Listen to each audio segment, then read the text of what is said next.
তো hello guys, দেখো আজকে আমরা এসেছি, সেটা হচ্ছে এটা একটা হন্টেড হাউস। সত্যি কথা বলতে তোমরা দেখতে পাচ্ছ চারিদিকের অবস্থাটা ভাঙাচুরো। এটা হন্টেড হাউস, তোমাদের দেখাচ্ছি একটু ব্যাক করে। তো এই যে দেখছো, এখানে কিন্তু মানুষজন বেশি আসে না,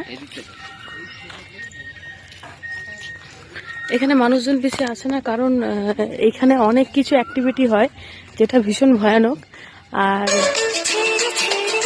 যেটা বলছিলাম, এখানে মানুষজন বেশি আসে না। আমরা এখানে এসছি, এই জায়গাটা এতটাই হন্টেড আর এতটাই ভয়ঙ্কর যে সবাই আসতে সাহস পায় না।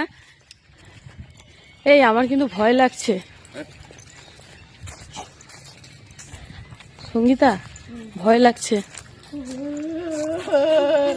তো তোমরা দেখো, যাচ্ছি এটার ভিতরে, জানি না বন্ধুরা আমরা এখান থেকে আর বেঁচে ফিরতে পারবো কিনা। তোমরা সবাই প্রে করো আমাদের জন্য, যাতে আমরা এখানে বেঁচে ফিরতে পারি। আর ভীষণ ভয়ঙ্কর জায়গা, ভীষণ ভয় লাগছে। দেখো এটা একটা পোড়ো বাড়ি, আর এটার অবস্থাটা জাস্ট একবার দেখো গাইস।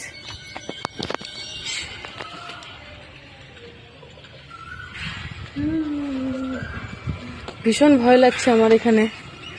তো তোমরা দেখতে পাচ্ছ কতটা এখানে ভয়ানক আর কতটা মানে ক্ষতিগ্রস্ত হয়ে রয়েছে চারিদিকটা। এটা দিনের বেলায় যদিও এখানে এক দুজন আসে,